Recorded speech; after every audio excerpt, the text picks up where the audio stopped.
नमस्कार, मैं हूं संजय शर्मा। आप देख रहे हैं 4 PM महाराष्ट्र। क्या करेंगे अब? सरकार क्या करेगी? 4 PM को तो खोलने का आदेश कर दिया हाई कोर्ट ने। 2-2 बार बंद किया गया, फिर खुल गया। सरकार क्यों परेशान करती है? 4 PM से इतना डर क्यों कि बंगाल के चुनाव में 4 PM की आवाज़ आपको सुनाई ना पड़े? ये डर अच्छा लगता है। अभय दुबे जी से मैंने आज बातचीत की है इस डर की, इंडिया गठबंधन की मजबूती की, अमेरिका-ईरान के रिश्तों की। बहुत अच्छी बातचीत है। चैनल को सब्सक्राइब करिएगा। चलते हैं अभय दुबे जी के पास।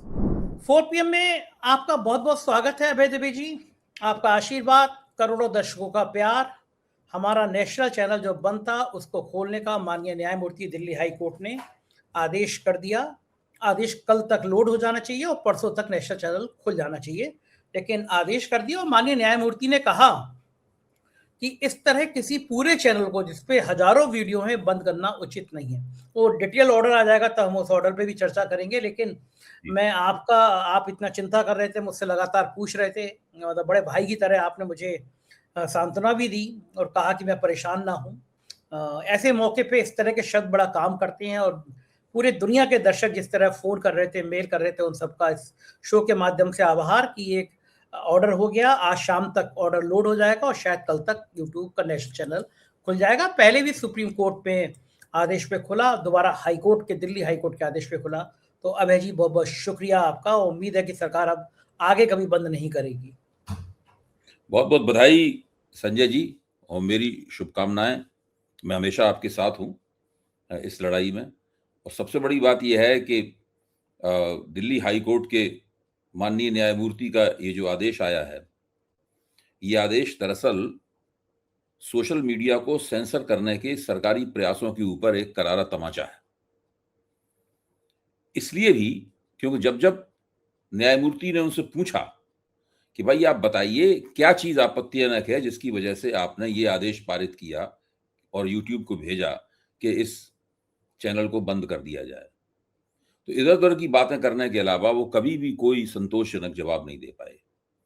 वो बिल्कुल नहीं बता पाए कि 4 PM के किस वीडियो में ऐसी कौन सी बात आपत्तिजनक बात थी जिसके लिए उसके ऊपर राष्ट्र विरोधी होने जैसी एक संगीन तोहमत लगाई जाए। लेकिन पहले भी उन्होंने इसी प्रकार की हरकत की थी, तब बिना दलील दिए हुए भाग खड़े हुए थे। इस बार उन्होंने हरकत की, खूब दलीलें भी दी, सॉलिसिटर जनरल को भेजा और सब किया, लेकिन उनकी बिल्कुल दाल नहीं गली। देखिए, जब कभी सरकारें डेस्परेट होती हैं यानी निराशोन्मत्त होती हैं सरकारें, तब वो इस तरह की हरकतें करती हुई नजर आती हैं।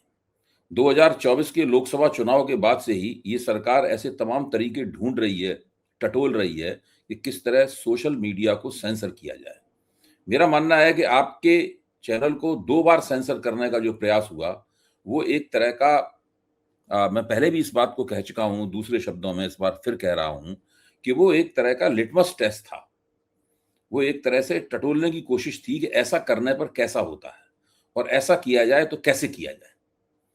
पिछली बार उन्होंने बंदिश लगाई, चैनल रोक दिया, लेकिन कोर्ट में जाने की उनकी हिम्मत नहीं हुई। जिस दिन सुप्रीम कोर्ट उसकी परीक्षा करने वाला था, उसके एक दिन पहले ही उन्होंने आपका चैनल खोल दिया। इस बार वो कोर्ट में जूझे, उन्होंने बहुत सारी दलीलें पेश की, हर बार माननीय न्यायमूर्ति से डांट खाई और अंततः फैसला आपके पक्ष में हुआ, आपकी विजय हुई। और ये आपकी ही नहीं, मेरे ख्याल से सोशल मीडिया पर हम सब लोग जो सरकार के प्रति एक आलोचनात्मक दृष्टिकोण रखते हैं और सरकार की आलोचना करते हैं, मैं तो नहीं मानता कि मैं सरकार की निंदा करता हूं। अगर मोदी सरकार कोई अच्छा काम करेगी तो मैं भी जरूर वो उसका उल्लेख करूंगा और मेरा मानना है कि आप मुझे उसका उल्लेख करने देंगे। क्यों नहीं करने देंगे? अगर सरकार अच्छा काम करती है, जैसे मैं हमेशा कहता हूं कि मेरी ये कामना है कि मोदी सरकार अर्थव्यवस्था के मोर्चे पर पूरी तरह कामयाब साबित हो। ये नहीं कि झूठे आंकड़े आप फैलाएं कि हमारा देश इतने ट्रिलियन उतने ट्रिलियन हो जाएगा, इस तरह की फालतू की शेखीखोरी करें जिसका कोई आधार नहीं है। इसको मैं नहीं मानता हूं अर्थव्यवस्था अच्छी हो जाएगी। इसको मैं नहीं मानता हूं कि आप 80 करोड़ लोगों के सामने मुफ्त अनाज के टुकड़े फेंकते रहें और देश की 10 से 15% आबादी के लिए अर्थव्यवस्था चलाएं। इसको मैं नहीं मानता। वास्तव में जिस दिन आप अर्थव्यवस्था के लिए अच्छा काम करेंगे, मैं पहला व्यक्ति होऊंगा जो आपकी मोदी सरकार की भूरी भूरी प्रशंसा करूंगा। तो मेरा कहना यह है कि हम सब लोग तैयार बैठे हैं देखने के लिए कि मोदी सरकार कोई अच्छा काम करे। हम लोग एक दूसरे से उनकी प्रशंसा करने में भी प्रतियोगिता करेंगे। लेकिन ऐसा नहीं करेंगे कि हम केवल मोदी सरकार कोई बात कह रही है इसलिए हम आंख बंद करके उसको मान जाएं और उसकी तारीफ कर, उसकी तो हम आलोचना करेंगे। इसीलिए इसी डर से ये लोग हम लोगों को सेंसर करने की कोशिश करते हैं। लगातार 2 बार आपको सेंसर करने की कोशिशें इनकी नाकाम हो चुकी हैं। हम लोगों को कमर कसे रहना चाहिए, सतर्क रहना चाहिए, अपनी निगाह टिकाए रखना चाहिए कि वो कौन-कौन सी विधियां हैं जिनके जरिए ये सोशल मीडिया को सेंसर करना चाहते हैं, और उसको कैसे नाकाम किया जाए, उन विधियों को, उनको कैसे टक्कर दी जाए। ये सब भी हम लोगों को इसके ऊपर भी लगातार विचार करते रहना चाहिए। बिल्कुल ठीक बात है, लगातार परेशान करने की, मुझे पता है कि ये परेशानी करने का सिलसिला रुकेगा नहीं, अभी और किया जाएगा, लेकिन सही है, सच बोलना है तो ये सब तो झेलना पड़ेगा। सरकार परेशान करेगी, हम उसका जवाब देते रहेंगे। चलते हैं बंगाल की तरफ, चूंकि बड़ा महत्वपूर्ण घटनाक्रम है बंगाल का। ममता बनर्जी शायद पहली मुख्यमंत्री हैं जिन्होंने कह दिया कि मैं इस्तीफा नहीं दूंगी। ये स्टेटमेंट के पीछे राजनीतिक कारण क्या है, और जिस तरह से राहुल गांधी ने कहा कि इस समय ममता की आलोचना करने का नहीं है, अखिलेश यादव कल वहां जा रहे हैं, तेजस्वी ने फोन किया, तो आपको लग रहा है कि पुराने मतभेद अलग, इंडिया गठबंधन को समझ में आ गया है कि अब सबको खत्म कर देंगे, वो उत्तर प्रदेश में भी खत्म करेंगे, बाकी सब जगह खत्म करेंगे, तो इंडिया गठबंधन मजबूत होना चाहिए। लेकिन ममता का ये कहना कि मैं इस्तीफा नहीं दूंगी, इसके पीछे क्या स्ट्रेटेजी? देखिए, ये तो एक बहुत ही सोचा समझा और होशियारी से किया गया पलटवार है। एक ऐसा पलटवार है जिसकी भारतीय जनता पार्टी को कोई उम्मीद नहीं थी। भाई, भारतीय जनता पार्टी तो ये माने बैठी थी, और मानना भी चाहिए। मैं अगर भारतीय जनता पार्टी जगह होता और मैंने ममता बनर्जी को चुनाव में किसी भी तरीके से पीछे कर दिया होता, और चुनाव आयोग ने कह दिया होता कि भाई आपने इनको चुनाव हरा दिया, अधिसूचना जारी कर दी होती चुनाव आयोग ने कि ये लोग जीत गए, तो मैं भी भौचक्का रह जाता। मैं भी यही सोचता होता कि भाई ममता बनर्जी अब जाएंगी लोक भवन, और लोक भवन जाकर वो राज्यपाल को अपना इस्तीफा सौंपेंगी। इस्तीफा सौंपने के बाद में राज्यपाल उनसे कहेंगे कि जब तक नई सरकार नहीं बन जाती तब तक आप कार्यवाहक मुख्यमंत्री के लिए काम चलाऊ मुख्यमंत्री का काम करती रहें। और उसके अनुरोध के आने के बाद ममता बनर्जी मुख्यमंत्री आवास जाती, और फिर वो अपनी फाइलें, कागज वागज समेटने के काम में लग जाती। लेकिन ममता बनर्जी ने ऐसा नहीं किया। ममता बनर्जी ने कहा कि मैंने चुनाव हारा ही नहीं, मुझसे तो 100 सीटें चुराई गई हैं, चुनाव आयोग की मदद से मुझसे चुनाव चुराया गया है। मैं मानती ही नहीं कि मैं चुनाव हारी हूं, नैतिक रूप से मैं मानती हूं कि मैं ही विजयी हुई हूं, और मेरे साथ पूरे सारे विपक्षी नेता खड़े हुए हैं। मेरे पास इनका फोन आया, मेरे पास उनका फोन आया, मेरे पास सोनिया जी का फोन आया, राहुल ने मेरे पक्ष में वक्तव्य दिया है, अखिलेश का फोन आया, उद्धव ठाकरे का फोन आया, तेजस्वी यादव से हमारी बातचीत हुई है, और कल अखिलेश यहाँ भी आ भी रहे हैं, वगैरह वगैरह। उन्होंने पूरा समा बांध दिया उन्होंने, और समा उन्होंने इस अंदाज में बांधा कि वो इस वक्त पूरे देश की जो गैर भाजपा राजनीति है उसके केंद्र में आ गई। देखिए, ये काम बिहार में तेजस्वी यादव नहीं कर पाए थे। बिहार चुनाव भी कोई ईमानदारी से जीता गया चुनाव है। जीविका दीदियों को जिस तरीके से वहां पर नियुक्त किया गया, जिस तरह सरकारी चुनाव आयोग द्वारा नियुक्त जीविका दीदियां भारतीय जनता पार्टी की चुनाव प्रचारक बन गईं, जिस तरह 20-20 हजार रुपए वर्ल्ड बैंक की दी हुई रकम में से निकालकर लोगों के बीच में बांटे गए, जिस तरीके से सांप्रदायिक प्रचार किया गया, जिस तरीके से जब वो लगी हुई थी मॉडल कोड ऑफ कंडक्ट लगा हुआ था, उस वक्त उस बीच में भी लोगों को 20-20 हजार रुपए की किस्तें दी गई। जब वहां पर बिहार में चुनाव उन्होंने हारा, तो बिहार के नेताओं ने, तेजस्वी यादव ने ये नहीं कहा कि चुनाव हमसे चुरा लिया गया है, चुनाव बेईमानी से लड़ा गया, हम नहीं मानते कि हम हार गए हैं, हम नैतिक रूप से विजयी हैं। वो तो खैर मुख्यमंत्री थे नहीं, तेजस्वी यादव निवर्तमान मुख्यमंत्री नहीं थे, वो तो नहीं कह सकते थे इस्तीफा नहीं देंगे, लेकिन वो कह सकते थे कि हम चुनाव जीते हुए हैं और हम इसके खिलाफ संघर्ष करेंगे, हम अदालत में जाएंगे, ये करेंगे, वो करेंगे, सब इस तरह की बात तो कर ही सकते थे। वो उन्होंने नहीं की।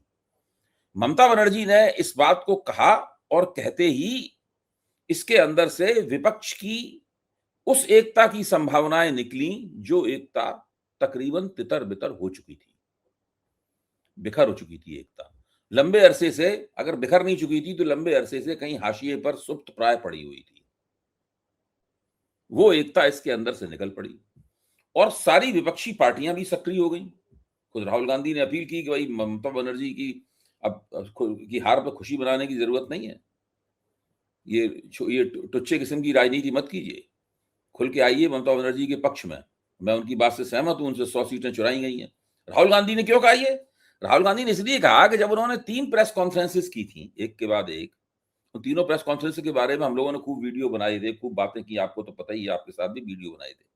वो वीडियो बहुत कामयाब भी हुए, चले भी बहुत वीडियो। तो लेकिन राहुल गांधी ने ये देखा था कि उस वक्त राहुल के पक्ष में मुंह जबानी समर्थन तो बहुत मिला, लेकिन विपक्षी राजनीतिक दलों ने कोई उन्हें सक्रिय समर्थन नहीं दिया। ऐसा लगा ऐसे बिल्कुल कांग्रेस का ही स्टैंड है, ये विपक्ष का स्टैंड नहीं है।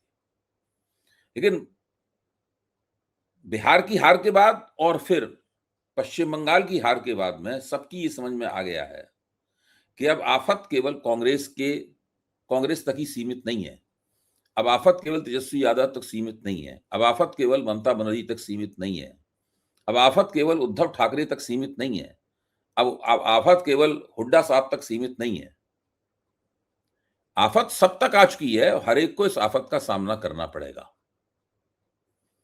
और जो विपक्षी एकता के जो प्रमुख आधार स्तंभ हो सकते थे उस वक्त, पहले थे स्टालिन है, ममता बनर्जी हैं, अब ये लोग सत्ता में भी नहीं है, अब ये विपक्ष में है। स्टालिन भी विपक्ष में आ गए हैं, ममता बनर्जी भी विपक्ष में आ गई हैं, और वो लोग अब विपक्ष की लड़ाई पूरे देश के पैमाने पर लड़ेंगे। अच्छा, जहां तक ममता बनर्जी के इस्तीफा न देने के दावे की संवैधानिक स्थिति का सवाल है, मैं समझता हूं दावे का जो संवैधानिक पहलू है वो कोई ऐसा खास नहीं है इसके बारे में उल्लेख किया जाए। 6 तारीख को अपने आप ही पश्चिम बंगाल विधानसभा, जो कि 2021 में चुनी गई थी, ममता बनर्जी इसकी मुख्यमंत्री थी, वो उसका कार्यकाल समाप्त हो जाएगा। जब उसका कार्यकाल समाप्त हो जाएगा तो कोई मंत्री नहीं रह जाएगा, कोई सरकार नहीं रह जाएगी, कोई मुख्यमंत्री नहीं रह जाएगा, कोई इस्तीफा दे या न दे।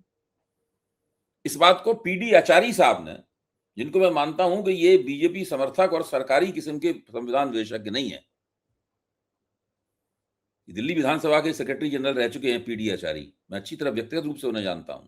उन्होंने भी यही बात कही है। उन्होंने कहा ममता बनर्जी इस्तीफा दें, राज्यपाल के पास जाएं, इस्तीफा देना या न जाएं, इसके आधार पे तो पश्चिम बंगाल विधानसभा का कार्यकाल, अगर वो इस्तीफा नहीं देंगे तो कार्यकाल तो बढ़ नहीं जाएगा अपने आप। कार्यकाल तो 6 तारीख को खत्म ही होना है और नई विधानसभा गठित होनी है।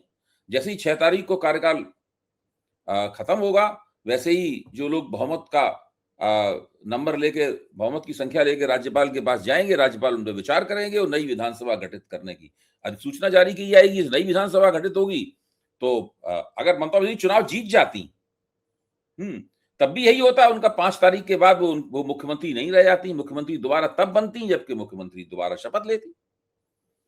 तो वो उससे कोई ऐसा कोई मतलब नहीं है। मैं ये नहीं मानता उससे कोई संवैधानिक संकट पैदा होगा। संवैधानिक संकट पैदा होने की कोई ऐसी गुंजाइश। आपको याद होगा कि डोनाल्ड ट्रंप ने भी कहा था अमेरिका में, जब वो बाइडेन से चुनाव हार गए थे, कि भाई हमसे चुनाव चुराया गया है, मैं तो व्हाइट हाउस खाली नहीं करूंगा। और यहां तक कि उनके समर्थक सरकारी अफसरों पे और व्हाइट हाउस पर उन्होंने हमला बोल दिया था। डोनाल्ड ट्रंप ने उनको आह्वान किया और उन्होंने हमला तक बोल दिया था। बहुत बड़ा स्कैंडल था अमेरिका के इतिहास में, लेकिन उसमें कुछ हुआ नहीं। वहां पर गार्ड्स वगैरह तैयार होने लगे। जब डोनाल्ड ट्रंप को लगा कि आप नहीं खाली करेंगे तो ये हमको वैसे ही निकाल देंगे यहाँ से, तो वो चले आए फिर वहां से। यहाँ ममता बनर्जी का मामला अलग तरह का है, अमेरिका जैसा नहीं है। ममता बनर्जी ने तो ये बात इसलिए कही है ताकि पश्चिम बंगाल में उनके जो समर्थक हैं उनको 40% वोट मिला है।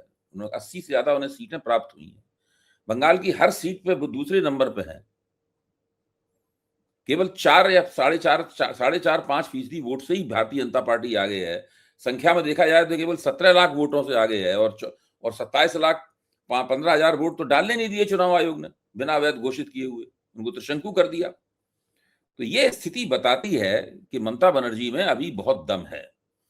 उन्होंने विपक्ष के नेता के रूप में अपनी पारी की शुरुआत कर दी है और कुछ इस तरह शुरुआत की है ताकि लोगों की निगाह उनकी हार पर न रह जाए, बल्कि लोगों की निगाह उनके इस पलटवार के ऊपर चली जाए और उनके इर्द गिर्द, बंगाल के मुद्दे के इर्द गिर्द, ममता बनर्जी ने तो चुनाव लड़ा था, जिस तरह वो हारी, उनको हराया गया, इसके इर्द गिर्द पूरी गैर भाजपा राजनीति जो है गोलबंद हो जाए। ये मैं समझता हूं कि उन्होंने एक कुशल राजनेता होने का परिचय दिया, एक ऐसा पलटवार किया इसकी बीजेपी को कोई उम्मीद नहीं रही होगी। अब बीजेपी वाले सोच रहे होंगे कि अब अगर इसके इर्द गिर्द फिर से इंडिया गठबंधन की एकता बन गई और वो लोग जो नहीं कर पाए थे पहले 2024 से पहले, वो उन्होंने कर दिया। इंडिया गठबंधन का पूरा शिराजा खड़ा हो गया, उनका संगठन खड़ा हो गया, उसका सचिवालय बन गया, उसके प्रवक्ताओं का दल तैयार हो गया, उसका न्यूनतम कार्यक्रम बन गया। तो नरेंद्र मोदी के दांतों तले पसीना आ जाएगा। फिर तो बंगाल की उनकी तथाकथित जीत के अंदर से 2029 की पराजय निकलने लगेगी। ये तो बहुत कठिन काम हो जाएगा उनके लिए।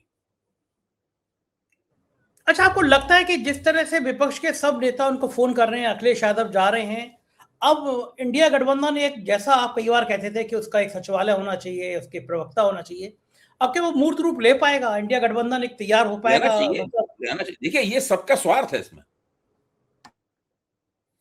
इसमें सबका स्वार्थ है। नीतीश कुमार के किरदार के ऊपर बहुत से लोगों को शक था। ममता बनर्जी को शक था, वो नहीं चाहती थी कि उनको संयोजक बनाया जाए।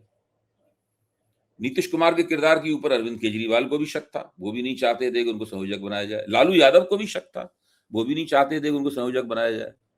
इसलिए ये तीनों लोग मिल गए और इन तीनों लोगों ने कांग्रेस के ऊपर दबाव डाला कि भाई इस व्यक्ति को संयोजक न बनाया जाए।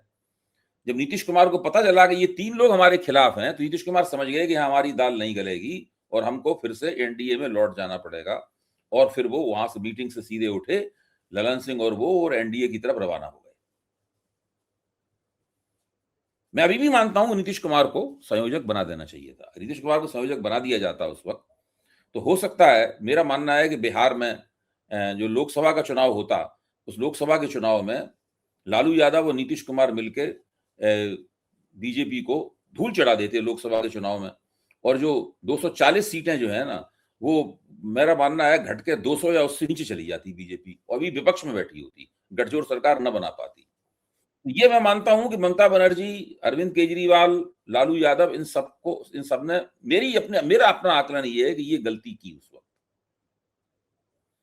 लेकिन जो हो गया वो हो गया। नेताओं के अपने आकलन होते हैं, वो गलतियां भी करते हैं और वो बड़े बड़े ऐसे काम भी करते हैं जिससे उन्हें बड़ा नेता होने का दर्जा मिलता है।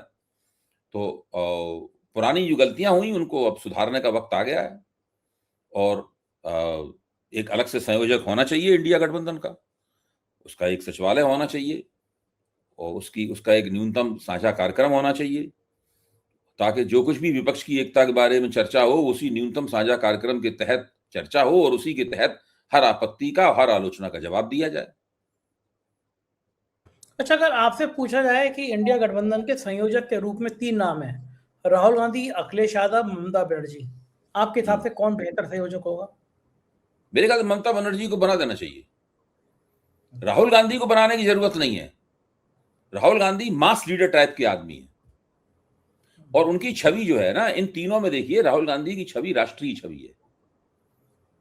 अभी एक क्षेत्रीय शक्ति को, कांग्रेस के नेता हैं, इसके पास 100 लोकसभा सीटें हैं। कौन सी ऐसी क्षेत्रीय ताकत है जो 100 लोकसभा सीटें प्राप्त कर सकती है? कर ही नहीं सकती। अगर अखिलेश यादव सारी 80 की 80 जीत जाए, तब भी 80 रहेंगी, उनकी 100 नहीं हो पाएंगी। तो वो तो राहुल गांधी को छोड़ देना चाहिए सारे देश में प्रचार करने के लिए। राहुल गांधी को छोड़ देना चाहिए, he should be leader at large. मतलब लेकिन अभी इंडिया गठबंधन में अभी फिर पेच फंसेगा। केजरीवाल और कांग्रेस एक दूसरे पे हमलावर हैं, वो तो पंजाब के चुनाव तक साथ आ नहीं सकते। मेरा कहना यह है कि ये सारे पेच फंसते रहेंगे। अगर आप इंडिया गठबंधन का एक न्यूनतम साझा कार्यक्रम बना लेंगे, तो इन सारे पेचों का उस कार्यक्रम के तहत जवाब दिया जा सकेगा। ये दिक्कत क्यों होती है? इसी में होती है। वो कार्यक्रम कोई विधानसभा चुनाव को ध्यान में रखकर नहीं बनाया जाएगा। जिसको जहां जैसा विधानसभा चुनाव लड़ना हो वो लड़े। इंडिया गठबंधन बनाएगा लोकसभा चुनाव को ध्यान में रखकर। तो मैं नहीं समझता हूं कि इसमें कोई दिक्कत होगी। नेता लोग इतने बुद्धिमान होते हैं, समझदार होते हैं। अब आप यही देखिए कि पश्चिम बंगाल विधानसभा के चुनाव के वक्त राहुल गांधी जिस तरह के बयान दे रहे थे और बड़ी कठोर भाषा का इस्तेमाल करके ममता बनर्जी की आलोचना कर रहे थे और टीएमसी की आलोचना कर रहे थे, जैसे ही चुनाव नतीजे आ गए उनकी भाषा बदल गई। भाई, पहले तो बीजेपी के बंगाल में आने के लिए ममता बनर्जी को जिम्मेदार मान रहे थे अब वो कह रहे हैं नहीं ममता बनर्जी के हम साथ खड़े हैं, उनकी कोई उनकी हार पे कोई जश्न न मनाए, उनके साथ खड़े हो, तो तुरंत बात बदल जाती है। ठीक बात है। अच्छा, बंगाल में हुमायूं कबीर जैसा नेता जिसका स्टिंग ऑपरेशन सामने आ गया, तब भी वो दोनों सीटों से जीत गया, ये कौन सी स्ट्रेटेजी है? क्या मुसलमानों ने देखिए ये देखिए ना कि किस तरीके से बड़े पैमाने पर प्रचार किया गया, कितने बड़े पैमाने पर उन मुसलमान नेताओं को पैसा दिया गया होगा जो जो ममता बनर्जी के मुसलमान वोट किसी तरीके से बट जाए। भाई 5 उन मुसलमान बहुल क्षेत्रों में 5 सीटें तो ऐसे लोगों ने जीत ली जो टीएमसी के नहीं थे, और 5 सीटें बीजेपी ने जीत ली। अगर ये 5-5 सीटें नहीं जीती है तो 10 सीटें टीएमसी को जाती। 10 सीटों का नुकसान तो कर दिया ना उनका, ममता बनर्जी का। और उसके बाद में बंगाल में जो अराजकता हो रही है पिछले 24 घंटे में, टीएमसी के नेताओं को पीटा जा रहा है, वीडियो सामने आ रहा है, आग लगा दी जा रही है, बहुत बड़े पैमाने पर होगा। और बता दें, ये अभी बहुत चलेगा, इसके लिए भी बहुत पेशबंदी करने की जरूरत है, डटे रहने की जरूरत है। ये बंगाल की पुरानी परंपरा है। जब ममता बनर्जी 2011 में पहली बार जीती थी तो उन्होंने कम से कम 5 साल तक सीपीएम वालों की पिटाइयां लगवाई थी उन्होंने अपने नेतृत्व में। बाप रे। और सैकड़ों हजारों सीपीएम के मझोले दर्जे के कार्यकर्ता कत्ल कर दिए गए थे। उनके 50% ज्यादा दफ्तरों में आग लगा दी गई थी। ये भी तो हकीकत है। यही होता है, बंगाल अलग तरह का है। अब ये कांग्रेस बीजेपी वाले करेंगे ये सब काम। भाई शुभेंदु अधिकारी क्या है, ममता बनर्जी के ही तो सीईओ थे वो पार्टी के। देखिए सब जानते हैं तरीके। गजब गजब कह रहे थे शुभेंदु अधिकारी, कह रहे थे कि सबका साथ सबका विकास नहीं, जो हमारा साथ देगा विकास इसी का होगा। मोदी जी की बात को इन्होंने हवा में उड़ा दिया। नहीं कुछ नहीं, वो मोदी वो सब लोग जानते हैं, वो तो मोदी जी का जुमला है, रियल लाइफ बात थोड़ी ना है। आप ठीक कह रहे थे कि बंगाल एक अलग किस्म का है, तुम मुझे खून दो मैं तुम्हें आजादी दूंगा। स्वामी विवेकानंद ने इसीलिए तो कहा था वहां जाके बंगाल में है। हाँ, वो केवल योगी जी को पता है। योगी जी सुन रहे थे स्वामी विवेकानंद जब कह रहे थे, तो योगी जी वहां बैठ के सुन रहे थे, तालियां बजा रहे थे। तभी योगी जी तभी से खून दे रहे हैं आजादी के लिए। तभी तो खून दे रहे हैं आजादी के लिए। अच्छा, आखिर में बस ये कि ईरान फिर ट्रम्प चचा को परेशान कर रहा है, उसने यूएई पे फिर बम छोड़ दिए, ये झगड़ा रुकेगा नहीं रुकेगा? नहीं, झगड़ा रुकेगा, क्योंकि अब पुराने किस्म के युद्ध में कोई नहीं जाना चाहता। अब इधर उधर मुंह जवान दराजी होती रहेगी, एक दूसरे को धमकियां दी जाती रहेंगी, छोटी मोटी घटनाएं भी होती रहेंगी। ऐसे ईरान का जहाज कैप्चर कर लिया था अमेरिका ने, अब जहाज के जितने भी नाविक थे उन सबको रिलीज करके पाकिस्तान को दे दिया गया है। पाकिस्तान वहां है, ईरान पहुंचा देगा, है कि नहीं? तो मुनीर जो है वो उनका प्यादा है। मुनीर जो है वो ट्रंप का प्यादा है, तो ट्रंप ने मुनीर को हुक्म दिया है कि 15 तारीख तक ईरान को समझौते की मेज पर लाओ। तो वो इस तरीके से वो सब चल रहा है, चलने तो हमारे विश्वगुरु की कोई भूमिका नहीं रहेगी? विश्वगुरु झालमुड़ी खाएंगे। अच्छा, ओके, हाँ ये भी तो इम्पोर्टेंट काम है। हाँ, वो भी तो इम्पोर्टेंट काम है। विश्वगुरु झालमुड़ी खाएंगे, जलेबी खाएंगे, संदेश खाएंगे और दूसरों को खिलाएंगे, और नकली बंगला उच्चारण में हिंदी बोलेंगे, नमस्कार करके नकली बंगला उच्चारण में हिंदी बोलेंगे, और वो वाली धोती पहनेंगे जो कि बंगाली लोग उत्सवों के मौके पे पहनते हैं।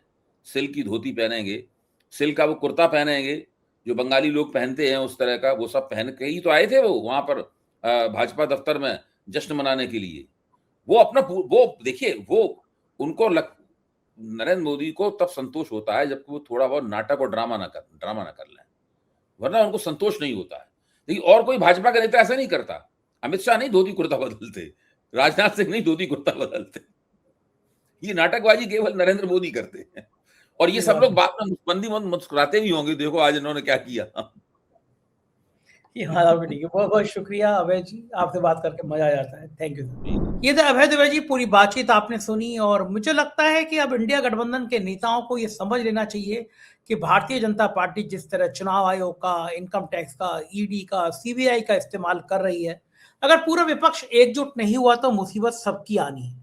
तो इसलिए इंडिया गठबंधन को तमाम मतभेद भुलाकर एकजुट होना चाहिए, जनता को जागृत करना चाहिए, किसानों के, बेरोजगारी के, अर्थव्यवस्था के मुद्दे उठाना चाहिए, लोगों को समझाना चाहिए कि ये केवल हिंदू मुसलमान फसाद खड़ा कर सकते हैं।